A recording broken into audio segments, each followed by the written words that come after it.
Now, civil society organizations in the country are calling for a shift from the current bursary-based education system to free, quality and compulsory basic education.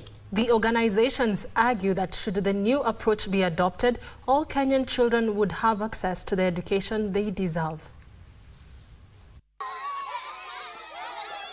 Kenya's constitution guarantees the right to free compulsory basic education for all children under Article 53(1)(b) and requires affirmative action to ensure equitable access to education and training under Article 55(a). As the world marks the International Day of Education on January 24th, many families in the country are still burdened by the cost of education. Rights groups say that bursary allocations often fail to cover even the most basic needs. Civil society groups argue that the bursary system is inadequate and unsustainable, leaving many children behind.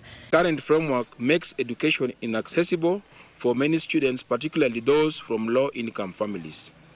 This forces them to seek bursary support from politicians.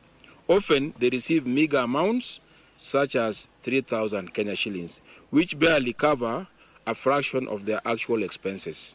Instead, they advocate for a comprehensive, free and quality education system that would make bursaries unnecessary. The call for consolidation of all these kitties, just to make sure that now our children are going to school and learning the monies and all this, instead of taking them from the treasury to follow through the pockets of all these leaders and then back to the school, directly take them from the treasury to the schools where they are required. They, however, cautioned that such reforms must be paired with efforts to fight corruption, which continues to divert resources that could otherwise fund education.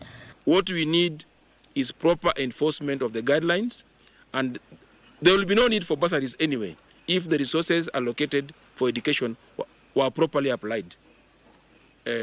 Not to mention about the rampant corruption that we still see in this education sector. These calls for reform come just days after the Controller of Budget issued a directive requiring intergovernmental agreements for counties funding students' education under the national government's jurisdiction.